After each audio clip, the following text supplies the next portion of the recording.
Assalamualaikum warahmatullahi wabarakatuh. Halo semuanya, ketemu lagi sama saya Sungging Trenggono di channel saya ST Mobil TV.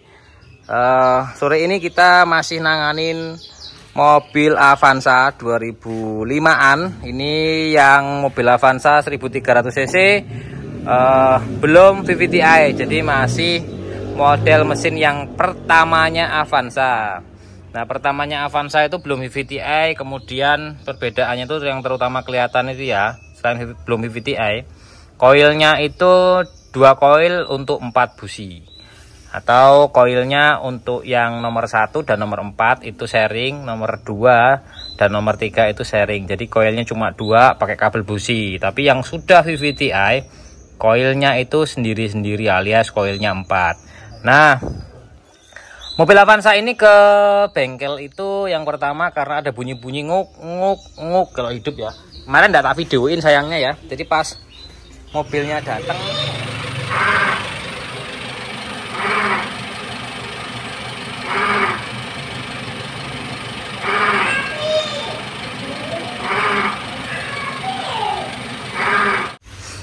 cuma ada kiriman dari pemiliknya itu kalau pas dihidupkan kadang-kadang ada bunyi nguk gitu. Nah, bunyinya seperti itu ya, kiriman dari orangnya, videonya. Setelah datang ke sini kita cek, ternyata dari water pump, kemudian dari puli ini tensioner, bearingnya. Ini bearingnya kita ganti dalamnya, kita ganti bearingnya aja. Kemudian ini kita ganti aisin water pumpnya, tapi bukan yang original aisin, maksudnya bukan original bawaan mobil gitu ya. Terus juga panbelnya, karena panbelnya juga sudah aus. Terus kita kasih catatan ada kebocoran-bocoran seal cover valve, seal cover timing chain, kemudian ini radiator juga ada indikasi bocor di sini. Ini seperti ini ya, ada indikasi bocor. Nah, ini seperti ini. Ini barusan saya buka karena barusan dibongkar water pump ya. Bongkar water pumpnya, terus ini kita tambah coolernya. Nah, sekarang setelah selesai pengerjaan yang bunyi nguk-nguk itu, ada tambahan pekerjaan karena beliau kemarin sempat bilang ada kebocoran di sistem pengapian. Sistem pengapian mobil ini kan mulai dari busi, kabel busi, dan koil. Kemudian ada kabel-kabel yang menuju ke ECU. Nah, kemarin katanya beliau ada bunyi cetek. Nah, ketika bunyi cetek-cetek itu mesinnya agak getar dan pincang saat pengapiannya bocor. Nanti kita cari ya, pengapian bocornya itu ada di bagian mana. Nah, biasanya kalau yang model 1300 yang belum VVT-i, yang model seperti ini koilnya yang bocor. Untuk cara mengetahuinya sih sebenarnya gampang, tinggal dihidupkan aja. Kita coba cek bunyinya asal dari mana, cetek-ceteknya. Dan nanti kita cari di saat gelap seperti ini biasanya kelihatan ya, apinya lompat-lompat gitu. Nanti kita cek aja, yuk kita hidupkan. Langsung aja kita hidupkan. Nih, kita hidupkan.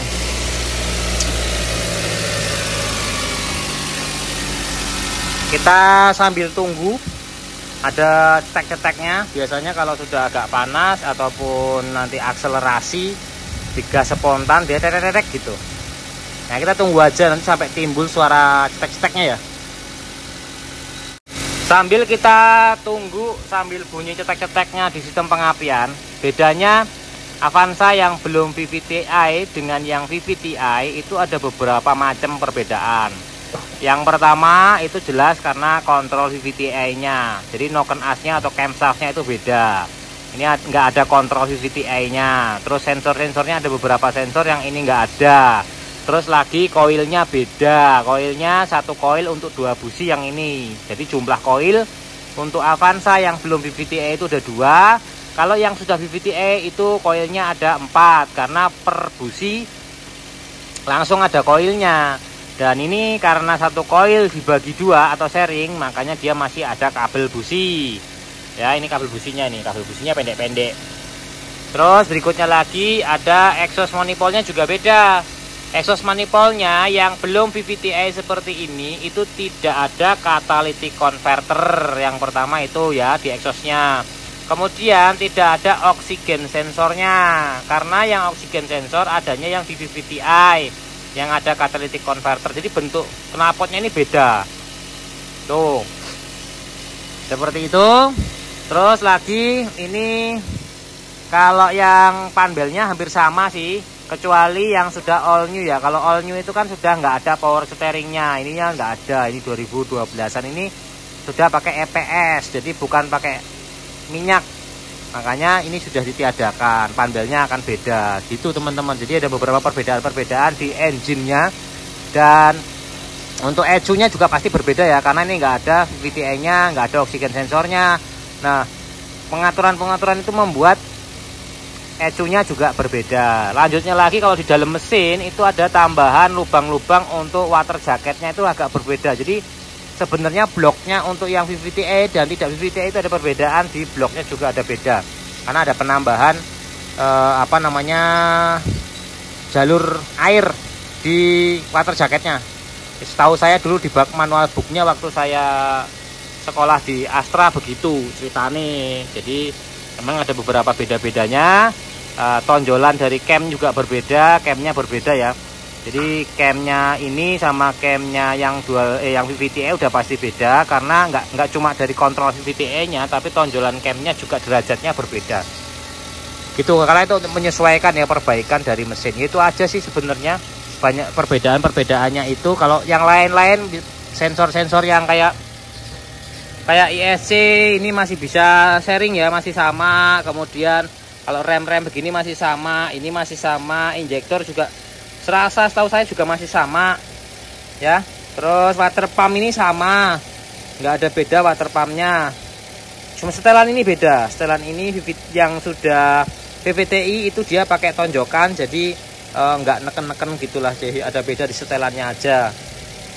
Terus konstruksi panbelnya sama, radiator juga masih sama, kecuali yang Matic ya. Yang Matic itu beda, radiatornya lebih besar. Terus selang ini sama, selang-selang ini sama, knalpot beda ya.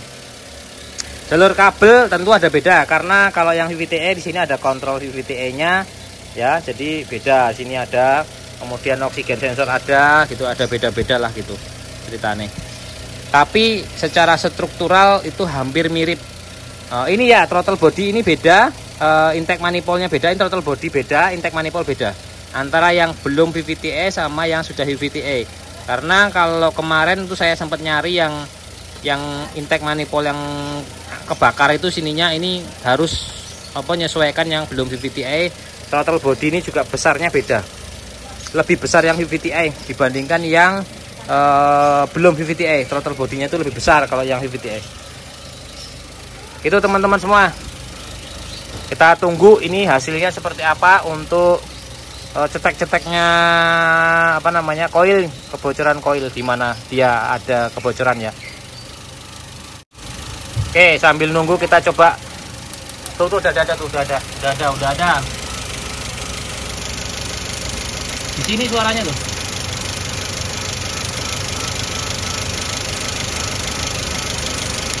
Tuh. Keluar suaranya, coba dari sini.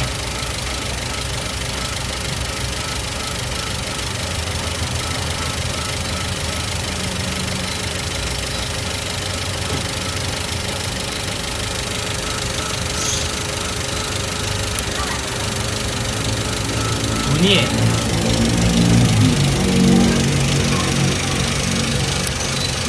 Oh, ada ya di sini ya.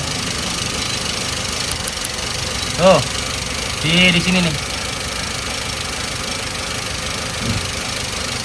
Perhatikan aja tuh. Tuh, kelihatan tuh apinya. Kenapa? Hati-hati toh. Hati-hati toh.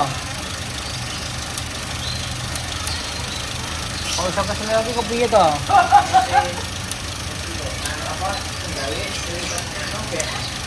Eneng-eneng wae kowe lho. Oke, ini posisinya ya.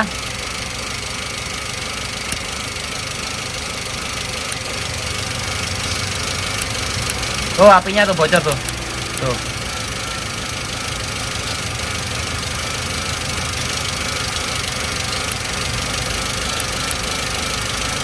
Jadi adanya di koil ini ada bocor yang sharing ya, koil nomor 3 sama nomor 2 ini. Jadi nanti ketika ganti koil ini ya, ini kan jadi baru juga ya. Kayak kita kabel businya nggak usah ganti, koilnya aja yang kita ganti. Kita langsung coba buka karena biasanya ada bekas dari apa namanya api yang keluar dari bocor itu ya.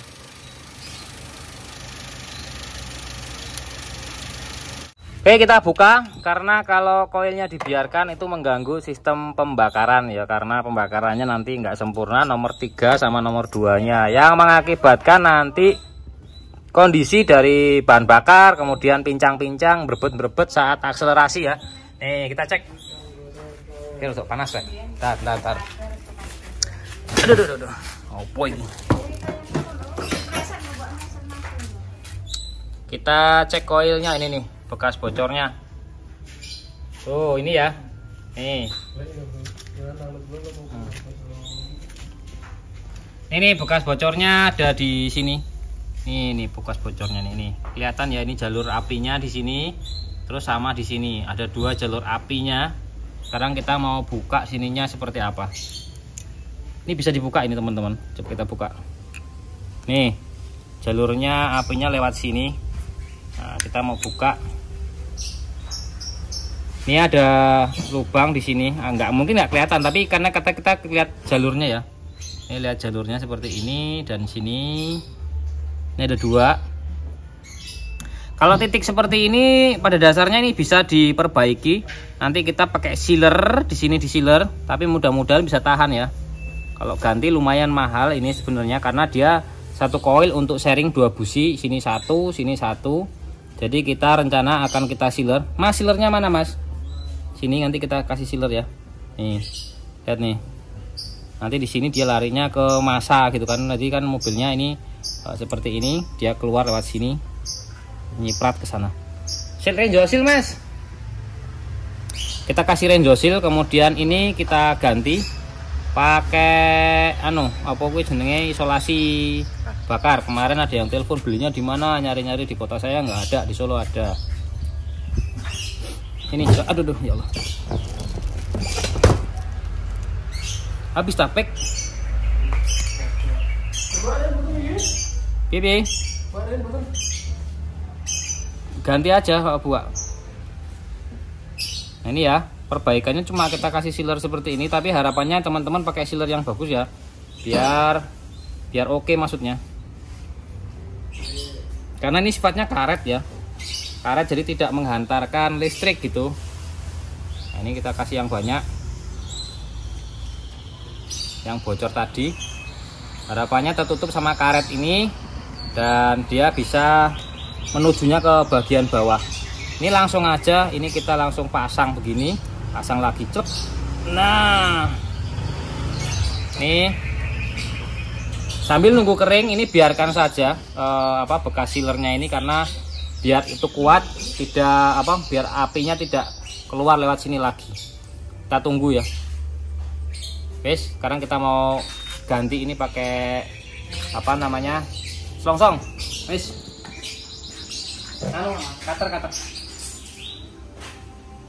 Ini bisa langsung dipasang juga bisa nanti. Tapi ngidupinnya nunggu ini kering dulu. Kalau udah kering dia kan nggak menghantarkan listrik ya, jadi tidak bocor listriknya gitu. Ini bekasnya diisolasi sih. Ini nanti kita rencana ganti pakai selongsongnya gorengnya Mas. Yang pakai korek itu. Tadinya mau kita ganti tapi kayaknya masih oke, jadi kita perbaiki aja biar bisa digunakan lagi ya. Jadi tidak perlu diganti. Ini kita buka aja nih. Nah, aslinya kan enggak ada ininya. Nah, ini isolasinya kita ganti aja.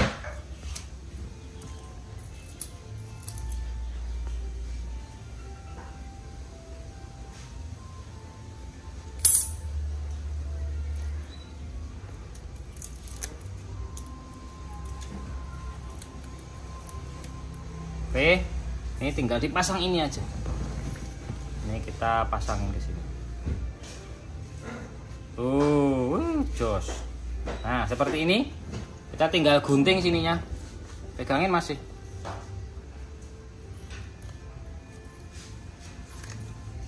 Dah. Seperti ini. Up. Koreknya mana, Mas Bro?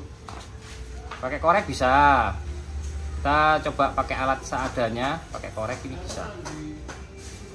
Nah, oke, tinggal dikorek-korek, nanti dia akan ini apa namanya mengecil. Nera korek, sini masih ada.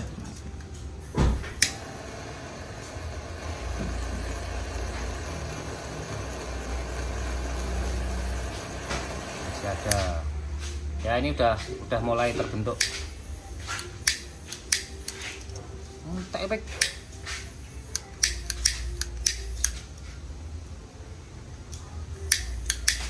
alah korek mun tepek.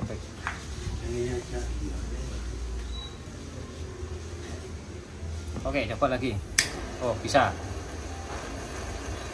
Nih.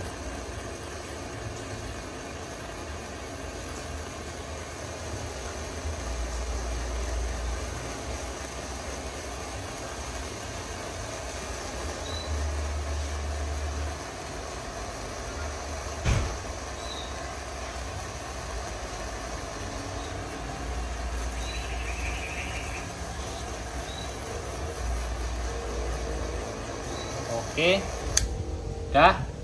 sudah jadi. Sekarang kita pasang lagi. Nih kita pasang sini, yo. Nah gini biar dia tertekan. Sambil kita tunggu sekitar 10 menit. Nanti kalau udah 10 menit kita hidupkan. Ya, karena ini kering itu ya sudah mulai 10 menit sampai setengah jam lah.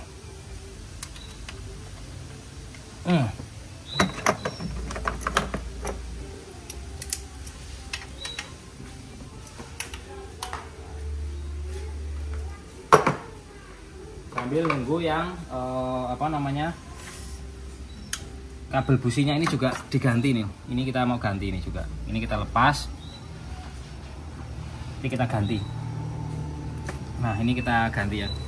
Kasih selongsong gitu. Oke, tunggu aja biar selesai.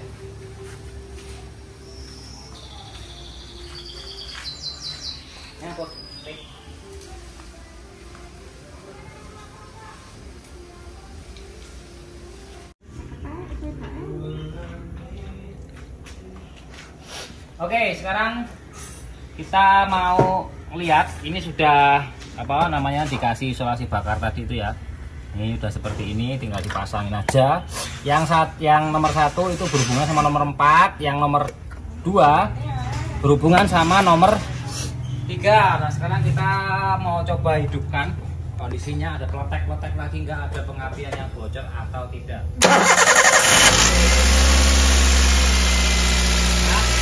Sambil nunggu, tadi ini udah sekitar setengah jam, yang tadinya kita diamkan 10 menit karena ada pekerjaan yang lain.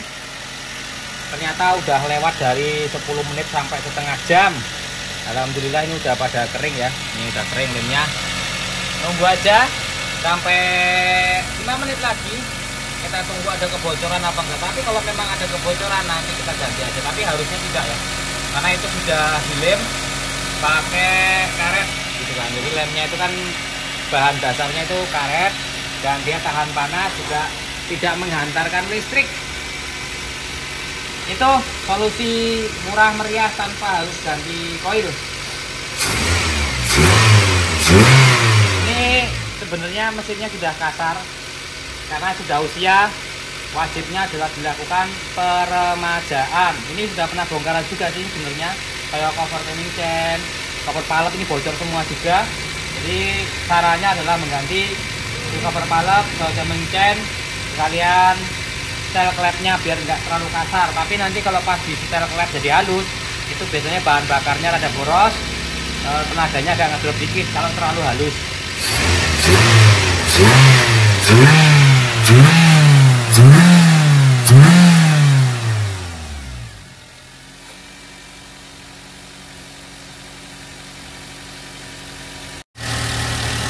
Oke, ini sudah kita tunggu sekitar 5 menit dan sepertinya tidak ada api yang nyebrang-nyebrang, jadi aman. Tidak ada kotek-kotek. Kita tunggu dari tadi sudah 5 menit ya, nggak ada kotek-kotek itu nggak ada. Sekarang kita tinggal rapikan dan kita sampaikan ke pemilik mobilnya. Itu teman-teman semuanya. Jadi mobilnya ini sudah clear ya, penggantian untuk water pump, kemudian tensioner bearing, kemudian pan bel, dan perbaikan koil yang kletek-kletek ya, bocor pengapiannya yang menyebabkan bahan bakar boros, pincang saat akselerasi ataupun digas, kadang-kadang mesinnya jedadut gitu, duduk gitu. Itu sampai terasa di dalam ya, karena pengapiannya itu bocor lompat. Itu teman-teman ya, terima kasih yang sudah subscribe, like, dan komen. Semoga selalu diberikan kesehatan, keberkahan, dan kelancaran selalu. Sampai ketemu di vlog selanjutnya. Saya Ali, wassalamualaikum warahmatullahi wabarakatuh. Beres. Pasang.